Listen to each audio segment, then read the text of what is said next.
Enkele weken geleden was ik in Disneyland Parijs. Ik was zo benieuwd om naar mijn favoriete attractie te gaan. Ik kon niet wachten om Michael Jackson opnieuw te zien dansen tussen alienpoppen. Maar toen ik aankwam, zag ik iets wat ik niet had verwacht. Alles was weg. Het leek erop of dat Captain EO niet bestond. De gangen waren anders. De posters waren anders. Zelfs de film die ze afspeelden was helemaal anders. De muis had het me weer al afgepakt.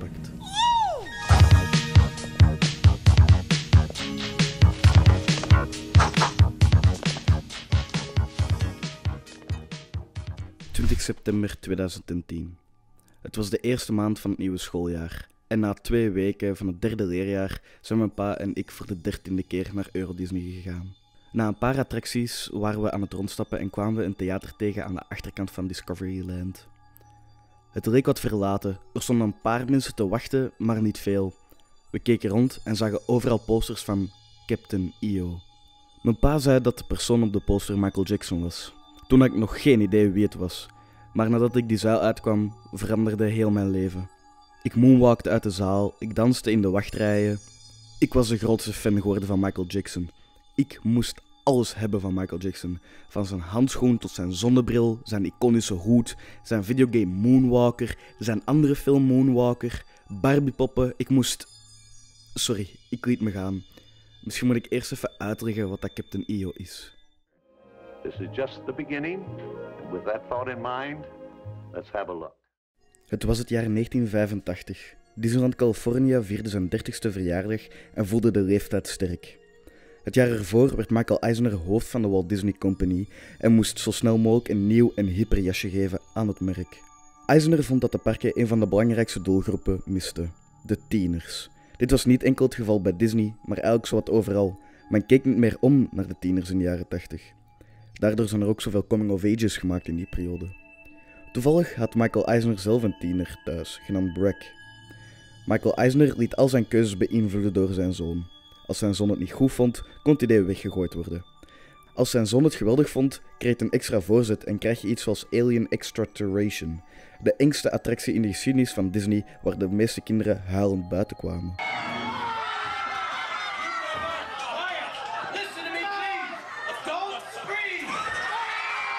Een echte Disney-kindvriendelijke attractie. Michael Eisner was op zoek naar wat alle normale tieners leuk zouden vinden. Geen tieners die op hetzelfde geslacht vallen, want... Dus Michael Eisner dacht aan, het moest sowieso iets zijn met dansen, het mag wat gewaagder zijn, maar ook kindvriendelijk. Enter Michael Jackson.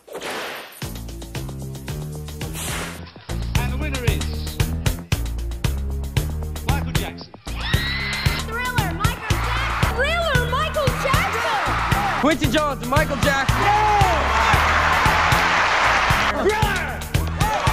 E.T., the extraterrestrial. Michael Jackson, Quincy Jones, obviously. Michael Jackson. Beat it, Michael Jackson.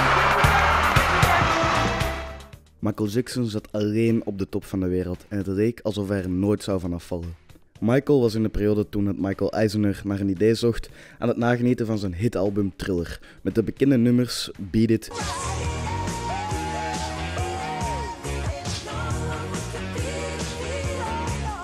en dan ook niet om te vergeten zijn hitnummer Thriller.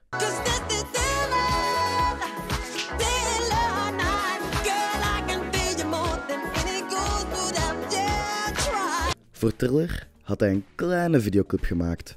Geregisseerd door John Landis, de regisseur van An American Werewolf in Londen en de make-up artiest van diezelfde film, die dan ook daarvoor nog eens een Oscar heeft gewonnen. Michael Jackson had een populaire liefde voor Disney. Hij ging vaak undercover naar Disneyland of huurde zelfs het hele park leeg. Hij noemde zelfs zijn verblijf waar hij later ging wonen Neverland, de plek waar dat Peter Pan woont. In 1980 heeft Michael Jackson ook meegedaan in een spotje om de 25e verjaardag van Disney World te vieren.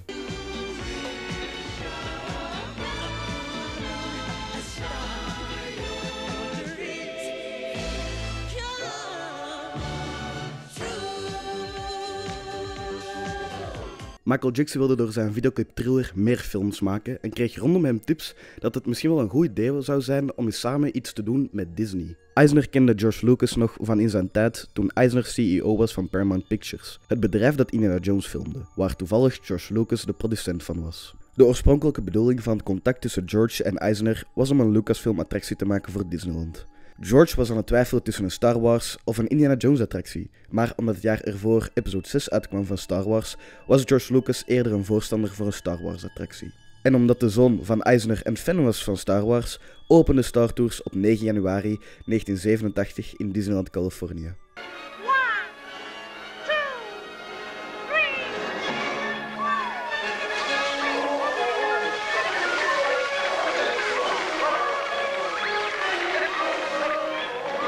Toen Eisner wist dat er interesse was bij Michael Jackson om een film te maken bij Disney, suggereerde Eisner om een 3D-kortfilm te maken. Jackson ging hiermee akkoord, op één voorwaarde: dat George Lucas en Steven Spielberg de film zouden schrijven en regisseren. Spielberg was te druk bezig met The Goonies te maken en kon daarom hier niet mee aan helpen. Maar George Lucas ging hier wel mee akkoord. But where do we begin? How do we start answering this great challenge? George Lucas ging akkoord om de film te schrijven en om het te produceren. Om te regisseren moesten ze naar iemand anders gaan. George zat namelijk in heel veel pre-producties. Hij wou zijn volle focus leggen in ELM en in de pre-productie van de rampenfilm Howard the Duck. Rusty Lemarant, de schrijver en de producer van de computergebaseerde comedy Electric Dreams, zou de dag-op-dag productie bekijken van Captain EO en zo een grote last van George zijn schouders nemen.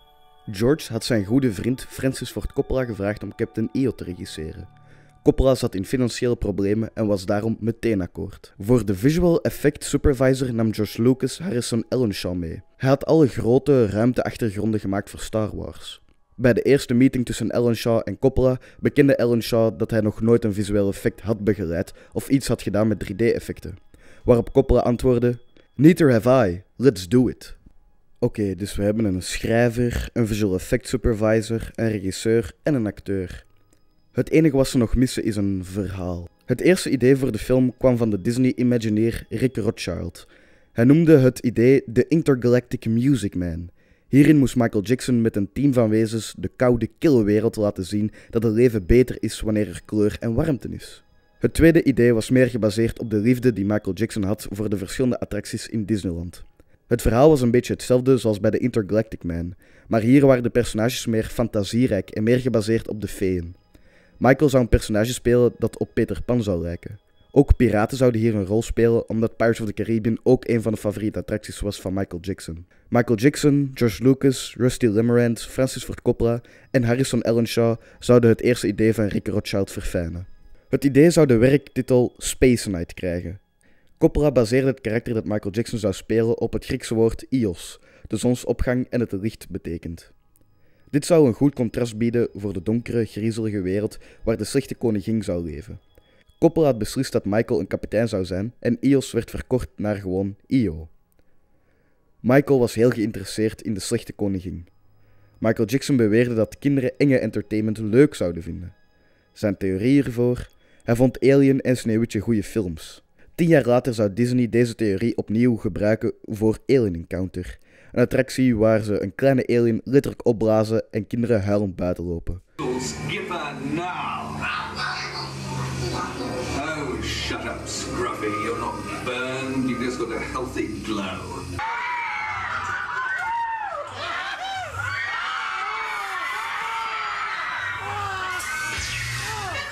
We got power. Good. How do we get it back to the tube? Just leave it to me. Tube speakers activated. Sommige mensen leren het nooit. Shelley Duvall, bekend door haar iconische rol in The Shining, was de eerste keuze voor de koningin te spelen.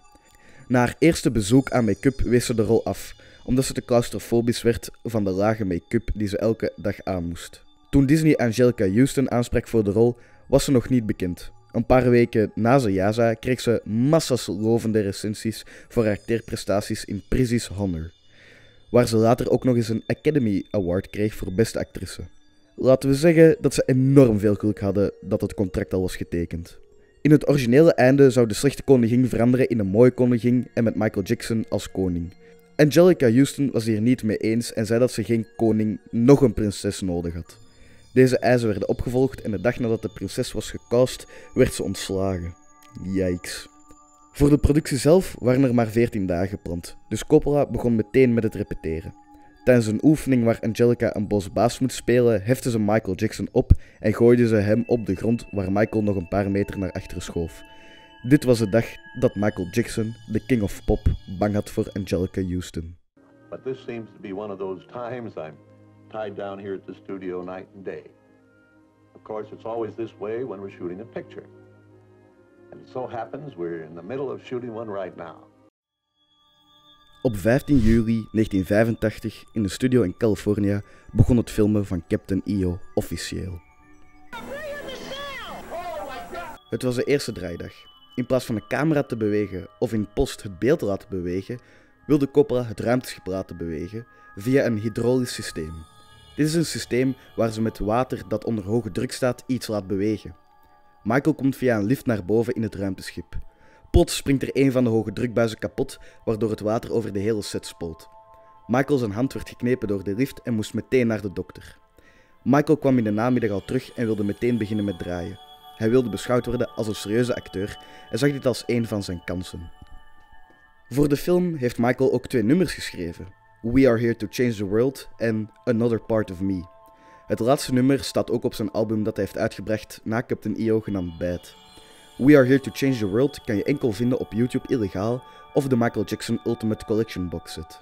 Coppola wilde het eindnummer mee in het verhaal verwerken zodat het één geheel zou zijn en niet een verhaal met daarachter een nummer aangeplakt. Maar Michael was heel mysterieus over het nummer en heel geheimzinnig. Hij wilde dat het nummer apart werd gefilmd. Uiteindelijk gaf Coppola Michael gelijk en werd het nummer er gewoon aangeplakt. De reden volgens Coppola? Hij vond Michael een lieve gast en was dol op hem. En hij vond hem een groot kind. Postproductie was ook een hel. In plaats van 3 maanden duurde het 9 maanden. Ook Disney werd zenuwachtig, maar dan meer over de hoeveel keer Michael aan zijn kruis kwam in de dans en of dit wel oké was om aan kinderen te laten zien. De editor heeft dus vaak mogen reframen wanneer Michael Jackson aan zijn kruis kwam. Men wist dat Michael met een hoge stem zong, maar zo praten... The command considers us a bunch of losers. But we're gonna do it right this time because we're the best. Dat was niemand gewoon. De studio zocht naar een oplossing om zijn stem te veranderen, omdat ze schrik hadden dat zo misschien de film er komischer zou uit laten zien dan het normaal zou moeten zijn. Maar niemand had de ballen om te zeggen dat de stem van King of Pop moest veranderd worden. George Lucas was de trage postproductie beu en bracht zijn special effects studio ILM mee in het project om alles klaar en netjes af te krijgen. Het budget op het einde? Wel, ze zijn van 11 naar 30 miljoen gegaan. 18 september 1986 was de première van Captain EO in The Magic Kingdom. George Lucas, Coppola en iedereen die bekend was in de jaren 80 was aanwezig op de première. Zoals bijvoorbeeld Alan Thicke, O.J. Simpson? Maar geen Michael Jackson. Enkele dagen ervoor werden er foto's verspreid van Michael Jackson die aan het slapen was in een hyperbaric oxygen chamber. Hij dacht dat dit goede publiciteit zou zijn voor de film, maar op de première zelf was er geen Michael Jackson. Het openingsweekend van de attractie was Disneyland 60 uur lang open en speelde de film in een constante loop voor mensen. De film had een normale levensduur. In Disneyland van september 1986 tot april 1997, in Epcot van september 1986 tot juli 1994, in Japan van 1987 tot september 1996 en in Parijs van april 1992 tot augustus 1998.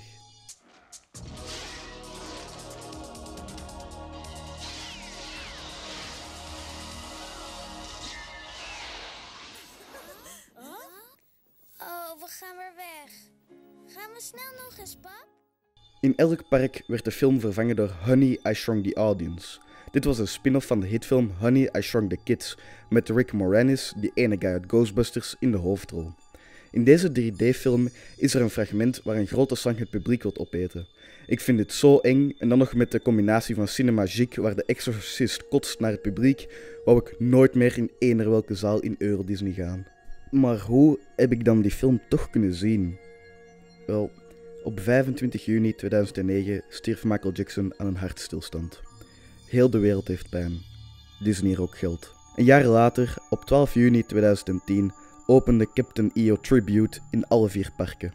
Het enige nieuwe Aan de tribute was dat de pre-show stukken liet zien van de documentaire uit 1986 over Captain EO met Whoopi Goldberg in de hoofdrol. Voor Honey, I Shrunk the Audience hadden ze veel effecten die werden gebruikt bij Captain EO, zoals bijvoorbeeld lasers, verwijderd. Voor de opening van Captain EO was er niet veel budget, dus werden de effecten die men nog had in de zaal gematcht met de film en werden er geen nieuwe geplaatst. Zoals bij de eerste opening was er in het begin veel volk, dan werd er niet meer naar omgekeken en tegen het einde was iedereen heel verdrietig dat het wegging. In 2014 en 2015 ging Captain EO voor altijd uit de zalen. Maar waarom? It's an exciting challenge. A once-in-a-lifetime opportunity for everyone who participates. Het was geen geheim dat Michael Jackson geen jeugd had door zijn vader. Al vanaf 11 jaar stond hij met zijn broers op het podium. Dit gaf iedereen als excuus wanneer Michael eens iets raar deed of waarom Michael heel graag met kinderen omgaat. De reden waarom hij een groot stuk land Neverland noemde en er letterlijk attracties plaatste, de grootste fan was van Disney en met een fake hoog stemmetje praatte, was omdat hij het Peter Pan-syndroom had. Voor de mensen die niet weten wat het Peter Pan-syndroom inhoudt, is dat je steeds puberaal, onvolwassen en narcistisch blijft en je nooit wilt binden aan iemand. En naast ik had Michael Jackson dit ook. Maar laat je hier zeker niet door vangen, want het Peter Pan-syndroom is geen reden waarom je graag kleine kinderen aanraakt. Here, age relives fond memories of the past. And here youth may savor the challenge and promise of the future. In de jaren 90 kwamen er kinderen naar voren die Michael Jackson beschuldigden van hen aan te raken aan de verkeerde prikken. Michael had veel geld en werd nooit schuldig bevonden aan deze klachten. De eerste grote rechtszaak was in 1993. Michael werd beschuldigd van een jongetje van 13 seksueel aan te raken. Michael betaalde in 1994 $23 miljoen. Niet uit schuld, maar om zijn carrière niet kapot te maken. Het was zo'n groot fenomeen dat Disney wel iets moest doen.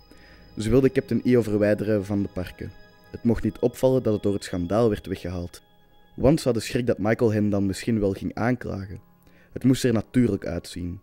Daarom ging de film eerst uit de zaal in Epcot in 1994 en stiltjes verdween de film uit de andere parken, zo tot 1998. Wel, nu kun je zeggen dat dit puur toeval is, want ja, het is maar 1 keer gebeurd. To all who come to this happy place, welcome. Het jaar was 2013 en de Michael Jackson tribute deed het enorm goed.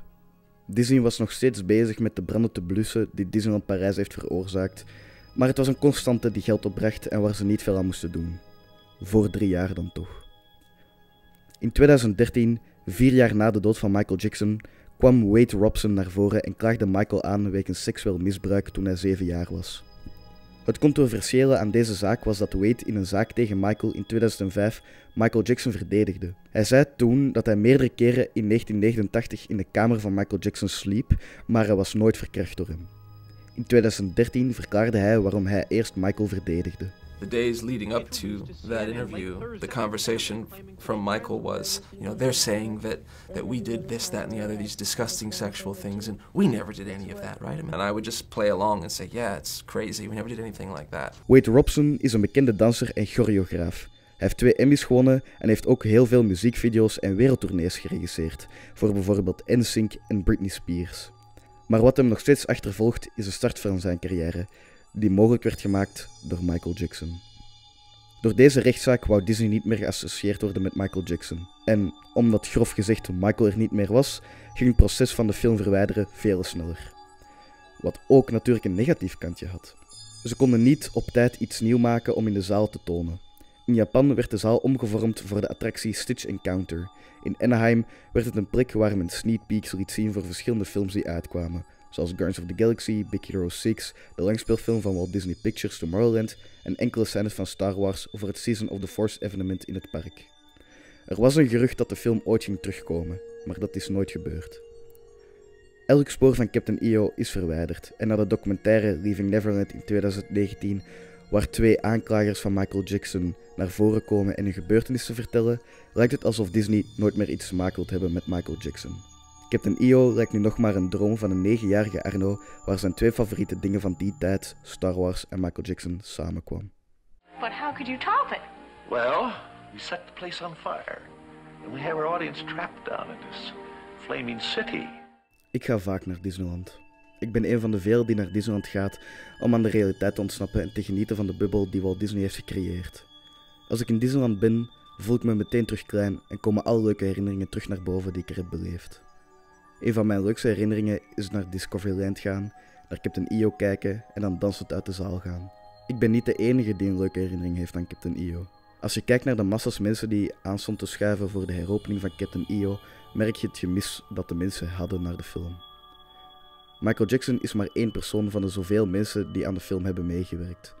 Het is ook niet de enige bekende persoon in de film. Disney zat in een moeilijke situatie, want je wilt iemand die kinderen betast geen platform geven. Maar je wilt ook niet alle goede herinneringen van miljoenen mensen afnemen. Ik zit nog steeds met dit dilemma. Ik was een grote fan van Michael Jackson. Ik huilde toen ik zijn standbeeld zag in Madame Tussauds in Londen. Na de documentaire Leaving Neverland had ik een heel andere kijk op Michael Jackson. Ik luisterde zijn muziek nog nauwelijks en stilaan ging de interesse naar hem weg. Wanneer ik met mijn pa terugga naar Euro Disney, praten we er soms nog over. Over die eerste keer dat ik de film zag. We lachen ermee en gaan dan kijken wat er nu gespeeld wordt. Soms heb ik nog een beetje hoop dat ze toch op een magische wijze de film nog eens opnieuw spelen. Maar wanneer ik de hoek omdraai bij Space Mountain en kijk naar het theater, voel ik de kleine Arno in mij teleurgesteld zijn. En ik durf ervoor te wedden dat ik niet de enige ben met dit gevoel. Het leven gaat verder en er verdwijnen dingen, maar ook mensen in het leven. En dat is een van mijn grootste angsten in het algemeen.